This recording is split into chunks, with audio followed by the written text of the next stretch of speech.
Hello दोस्तों, refix India के YouTube channel पे आपका फिर से स्वागत है। तो दोस्तों, आज की वीडियो में हम बात करेंगे। हमारे पास सेट है जो कि 55 इंची का सेट है। और अभी इसके अंदर जो प्रॉब्लम है, सबसे पहले मैं आपको दिखाता हूँ किस तरीके की दिक्कत हमारे को इसके अंदर देखने के लिए मिल रही है। तो जैसे हम यहाँ पे पावर लगाते हैं, तो पावर लगाने के बाद जैसे कि आप यहाँ पे देखेंगे, इसको हम एक बार ऑन कर लेते हैं और ऑन करके हम ये देखते हैं किस तरह की कंडीशन हमारे को मिल रही है इसके अंदर। इसको ऑन करने के लिए रिमोट ले लेते हैं। यहाँ पे अगर आप देखेंगे तो सेट हमारा ऑन हो गया है। तो ऑन होने के बाद अगर आप यहाँ पे देखेंगे तो किस तरीके से, देखिए यहाँ पे जो है हमारा बार बनता हुआ आ रहा है स्लो मोशन में। तो अभी ये जो पैनल है ये हमारा GIB पैनल है, काफी सारे सेटों में देखने के लिए मिलता है, AUO कंपनी का। तो इसको देखते हैं किस तरीके से रिपेयर करेंगे और कैसे इसको चेक करना है। यहाँ पे आप ये देख सकते हैं किस तरीके से हमारे को यहाँ पे दिखाई दे रहा है। तो चलिए देखते हैं, इसको चेक करते हैं। तो इसको चेक करने के लिए सबसे पहले मल्टीमीटर को हम सेट कर लेते हैं DC वोल्ट की रेंज पे। यहाँ पे अगर आप देखेंगे तो मैं इसका नंबर आपको दिखा देता हूँ। ये इसका जो है पैनल का नंबर है, ये AUO कंपनी का है। और इसके अंदर देखिए यहाँ पे जो टिकॉन लगा हुआ है। तो इसको चेक करने के लिए मल्टीमीटर को हमने DC वोल्ट पे सेट कर लिया है। और यहाँ पे अगर हम देखेंगे तो सबसे पहले देखिए बेसिक से स्टार्ट करते हैं। तो इस पैनल के अंदर अगर आप देखेंगे तो यहाँ पे सप्लाई है, यानी कि ये हमारी सप्लाई साइड है। तो यहाँ पे हमारा फ्यूज लगा हुआ है जिसपे हमारा 12 वोल्ट की सप्लाई ओके मिल रही है। और ये जो 12 वोल्ट की सप्लाई है दोस्तों, ये 12 वोल्ट की सप्लाई देखिए यहाँ से होती हुई ये हमारी जाती है DC टू DCIC के अंदर। तो यहाँ पे हमारी DCIC लगी हुई है। यहाँ पे अगर आप देखेंगे तो ये हमारी जो है लेवल शिफ्टर IC है और ये हमारी गामा IC है। तो अभी क्या है कि अगर हम इसकी वोल्टेज देखते हैं स्टेप बाय स्टेप, तो यहाँ पे 12 वोल्ट की सप्लाई हमारी ओके है। और 12 वोल्ट के बाद जो हमारा वोल्टेज बनेगा, सबसे पहले यहाँ पे अगर आप देखेंगे तो 3.3 वोल्ट की सप्लाई हमारी बनेगी। यानी कि अगर ये 3.3 वोल्ट की सप्लाई हमारी ओके है, तो यहाँ से जो 3.3 वोल्ट जा रहा है, यहाँ पे देखेंगे तो ये हमारी टिकॉन IC लगी हुई है। टिकॉन IC की 3.3 वोल्ट की सप्लाई ओके है। और टिकॉन IC के साथ में अगर आप यहाँ पे देखेंगे तो ये हमारी रोम IC लगी हुई है। रोम IC के पिन नंबर 8 पे हमारे को 3.3 वोल्ट की सप्लाई ओके मिल रही है। तो अभी क्या है कि ये 3.3 वोल्ट की सप्लाई हमारी ओके है और यहाँ पे 3.3 वोल्ट भी ओके है। तो रोम IC और टिकॉन IC दोनों एक्टिव हैं। उसके बाद देखिए यहाँ पे और भी वोल्टेज हमारी बनती है, जैसे कि 1.2 वोल्ट की सप्लाई हमारे को मिलेगी, जो कि टिकॉन IC की जो होती है कोर वोल्टेज होती है।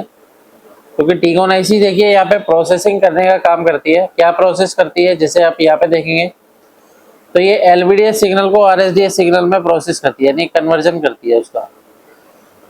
तो उस प्रोसेस को करने के लिए यहाँ पे एक प्रोसेसर लगाया गया है, यानी कि एक टिकॉन IC है जिसको टाइमिंग कंट्रोलर IC भी कहा जाता है।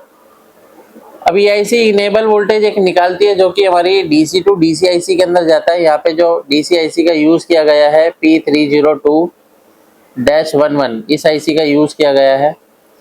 तो यहाँ पे इनेबल वोल्टेज आने के बाद सबसे पहला जो वोल्टेज हमारा बनेगा, देखिए यहाँ पे 15 वोल्ट की सप्लाई हमारी AVDD हमारा बन रहा है। यानी कि AVDD वोल्टेज जो है हमारी, ये AVDD वोल्टेज जो है इससे हमारा और आगे की वोल्टेज भी बनती है, जैसे VGS VGL, ये सभी वोल्टेज हमारी इसी से बनती है। तो यहाँ पे अगर मैं देखता हूँ तो AVDD से वोल्टेज हमारा ये आउट हो रहा है 15 वोल्ट। और इस 15 वोल्ट से जो है हमारी अदर वोल्टेज भी बनेगी, जैसे यहाँ पे अगर आप देखेंगे ये भी 15 वोल्ट है यहाँ पे। तो यहाँ पे एक सर्किट बना हुआ है, 2 डायोड लगे हुए हैं। तो इस डायोड पे अगर मैं चेक करता हूँ तो यहाँ पे -3 वोल्ट की सप्लाई बन रही है। तो -3 वोल्ट हमारा ओके है। यहाँ पे भी एक सर्किट बना हुआ है, तो इस पे भी हम यहाँ पे चेक करते हैं। तो यहाँ पे हमारे को -7 वोल्ट की सप्लाई मिल रही है, यानी कि यहाँ पे जो वोल्टेज है वो इंक्रीज हो गई है, बढ़ गई है। उसके बाद अगर हम यहाँ पे देखते हैं तो VSS हमारी क्या बन रही है, -7 वोल्ट VSS वोल्टेज है हमारी, ये भी ओके है VSS।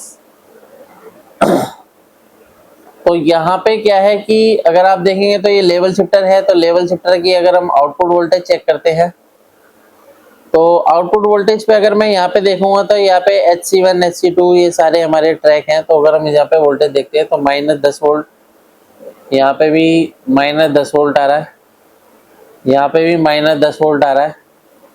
तो HC1 HC2 HC3 पॉइंट पे सभी पे हमारे को यहाँ पे -10 वोल्ट की सप्लाई जो है देखने के लिए मिल रही है।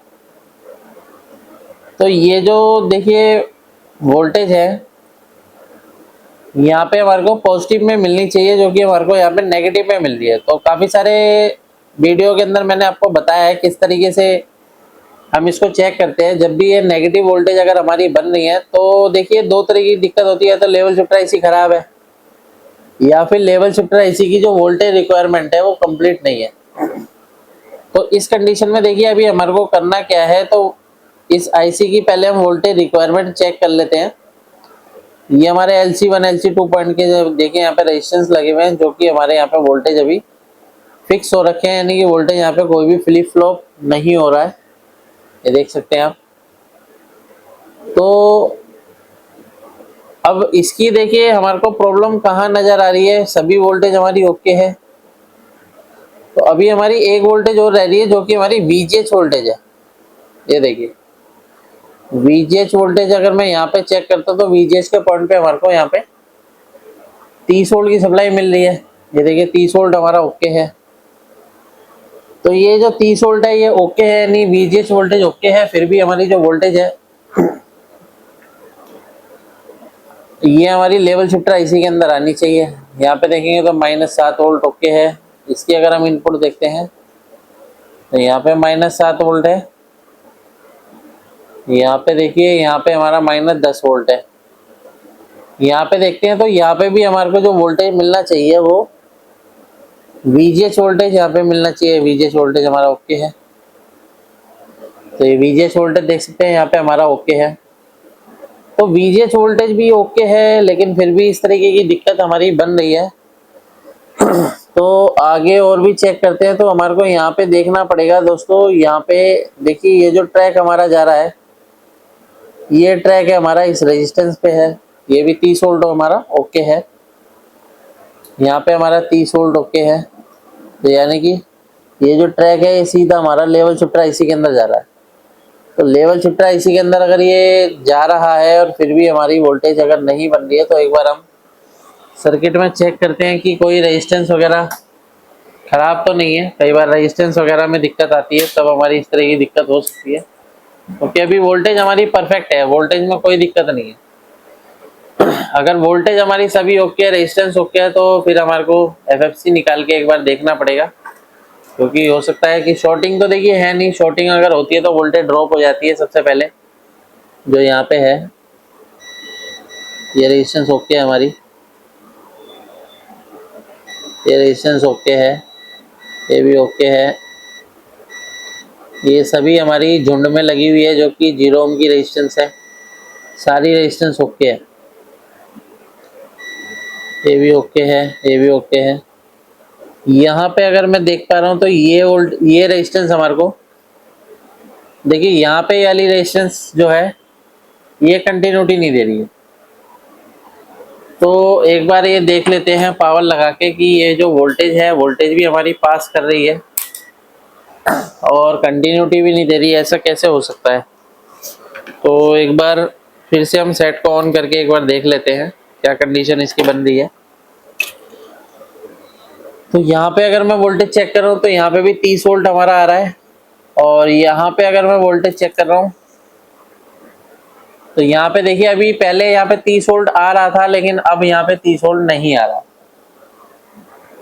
तो दोस्तों देखिए सर्किट में आपको अलग अलग तरीके की दिक्कत मिल सकती है। अगर आप इससे पहले देखेंगे तो यहाँ पे 30 वोल्ट हमारा निकल रहा था, लेकिन अब यहाँ पे नहीं निकल रहा है। तो कस्टमर का भी यही कहना था कि कभी ये चलता है कभी नहीं चलता है। तो इस तरीके की दिक्कत देखिए यहाँ पे हमारे को नजर आ रही है। तो इस रेजिस्टेंस को एक बार बदल के देखते हैं और बदल के देखने के बाद देखते हैं क्या कंडीशन मिलती है। तो इसको क्या है, मैं पीसीबी में से निकाल लेता हूँ किसी, तो पीसीबी में से निकाल के हम इसको लगाएंगे। वैसे मैं यहाँ पे एक जंपर भी लगा सकता हूँ, लेकिन एक रेजिस्टेंस को ही लगाएंगे तो ज़्यादा बेस्ट रहेगा, क्योंकि रेजिस्टेंस की जगह अगर रेजिस्टेंस ही अगर हम लगाएं तो देखिए काम प्रॉपर तरीके से होना चाहिए। ऐसा नहीं है कि जंपर लगा दिया या उल्टा सीधा काम कर दिया तो उसमें मज़ेदारी नहीं है। काम को फिनिशिंग से और प्रॉपर करते हैं तो इससे हमारी क्वालिटी का भी पता लगता है कि आप किस क्वालिटी का काम करते हैं। काफ़ी सारे टेक्नीशियन हैं जो इस तरीके से करके देते हैं, जंपर लगा के दे दिया या कुछ जुगाड़ बांध के दे दिया, तो उस कंडीशन में देखिए पैनल उस टाइम के लिए तो चल जाता है, कस्टमर भी खुश हो जाता है, लेकिन बाद में क्या है कि प्रॉब्लम आती है कि करने वाले को भी प्रॉब्लम आती है और कस्टमर को भी प्रॉब्लम आती है।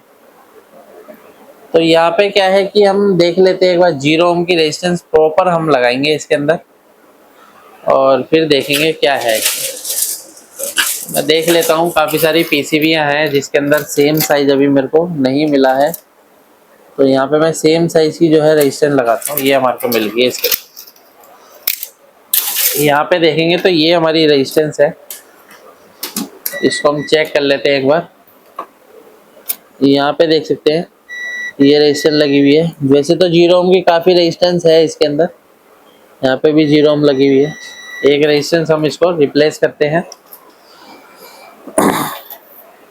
तो अभी इसको रिप्लेस करने के बाद देखते हैं क्या कंडीशन है, क्योंकि होता क्या है कि ये रेजिस्टेंस खराब होने का ये भी चांस हो सकता है कि हमारी लेवल शिफ्टर खराब हो, क्योंकि वोल्टेज अगर यहाँ पे हमारी ये आईसी शॉर्ट हो जाएगी तो इसके ऊपर लोड आएगा, लोड आने के बाद ये रेजिस्टेंस ओपन हो जाती है। ज़्यादातर इस तरीके की भी दिक्कत आती है। और बाकी देखते हैं, क्योंकि अभी तो ये वोल्टेज को पास कर रहा था रेजिस्टेंस, लेकिन अब नहीं कर रहा है, पता नहीं क्या है। एक बार चेंज करके ही देखना पड़ेगा, क्योंकि काफ़ी सारी रेजिस्टेंस जो होती है अलग अलग तरीके से बिहेव करती है। कई बार वैल्यू शिफ्ट कर लेती है, कई बार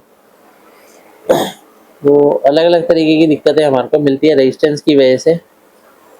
तो यहाँ से मैं इस रेजिस्टेंस को निकालता हूँ और यहाँ पे हम इसको लगाते हैं। तो अगर आपके पास भी इस तरीके की दिक्कतें आती हैं और आपको रिपेयर करने में दिक्कत आती है तो आप हमारे यहाँ से भी रिपेयर करा सकते हैं, लेकिन शर्त यह है दोस्तों, अगर आप दिल्ली से हैं तो ही आप मेरे को कॉल करें। अगर आप दिल्ली से नहीं हैं तो कॉल ना करें, क्योंकि होता क्या है कि हमारा जो सर्विस सेंटर है वो दिल्ली में ही है और पॉसिबल नहीं है कि हम बाहर जाके रिपेयर कर पाए या आप यहाँ पे ले पाओ। टीवी बड़े होते हैं और इनके जो पैनल होते हैं काफ़ी नाजुक भी होते हैं, तो लाने ले जाने में ब्रोकन हो जाते हैं, टूट जाते हैं। तो अभी हमारी जो सर्विस है वो दिल्ली के अंदर ही है। तो अगर आप भी एलसीडी एलईडी टीवी रिपेयर कराना चाहते हैं तो रिपेयर हमारे यहाँ करा सकते हैं। रिपेयर कराने के लिए नीचे दिए कॉन्टैक्ट नंबर पर कॉन्टैक्ट कर सकते हैं। और अगर किसी टेक्नीशियन को ट्रेनिंग लेनी है तो ट्रेनिंग भी ले सकता है। ट्रेनिंग में हमारी कंप्लीट प्रैक्टिकली ट्रेनिंग होती है। तो अगर आपने ट्रेनिंग लेनी है, ट्रेनिंग के लिए भी आप नीचे दिए कॉन्टैक्ट नंबर पर कॉन्टैक्ट कर सकते हैं। लेकिन कॉल अगर आपको करनी है, जो भी रिपेयरिंग करानी है, तो देखिए दोस्तों, आपको टीवी लाना पड़ेगा। यहाँ पे हमारी होम विजिट नहीं होती है। पहले मैं आपको बताता हूँ, होम विजिट हमारी नहीं होती है। काफ़ी सारी कॉल्स पर डे आती हैं, लेकिन होम विजिट दोस्तों नहीं हो पाती है। और जब तक हम चेक नहीं करेंगे पैनल को, प्राइस नहीं बता सकते कि क्या प्राइस है, कितना खर्चा आएगा। वो चेक करने के बाद पता लगता है कितना टाइम लगेगा, क्या है, क्या डलेगा। तो अगर हम यहाँ पे वोल्टेज एक बार चेक कर लेते हैं, तो मैंने सेट को ऑन कर लिया है। देखिए यहाँ पे भी 30 वोल्ट दोबारा से आ गया है, 30 वोल्ट ओके है हमारा। तो यहाँ पे भी हमारा 30 वोल्ट आ रहा है और यहाँ पे भी यानी कि 30 वोल्ट आ रहा है। ये अभी हमने रेजिस्टेंस दूसरी लगाई है, तो फिलहाल तो हीट अभी नहीं हो रही है, ना आईसी हीट हो रही है। कई बार क्या होता है कि आईसी हीट होने लग जाती है तो ये रेजिस्टेंस दोबारा से ओपन हो सकती है, लेकिन अभी आईसी का जो टेम्परेचर है बिल्कुल सही है। तो पिक्चर एक बार देख लेते हैं पैनल की क्या कंडीशन है। तो अगर आप यहाँ पे देखेंगे तो पैनल अभी हमारा बिल्कुल फर्स्ट क्लास तरीके से चल रहा है। यहाँ पे आप ये देख सकते हैं नो सिग्नल जो है हमारा आ रहा है। तो पैनल जो है ओके कंडीशन में चल रहा है। मैं आपको दिखा देता हूँ, ये देख सकते हैं पैनल बिल्कुल फर्स्ट क्लास हमारा चल रहा है, बिल्कुल प्रॉपर ओके हो चुका है। और ये 55 इंची का पैनल है। अगर आप भी रिपेयर कराना चाहते हैं या ट्रेनिंग लेना चाहते हैं तो आप कांटेक्ट कर सकते हैं। वीडियो अगर आपको पसंद आए तो वीडियो को लाइक करें, शेयर करें, कमेंट करें। Thank you friends.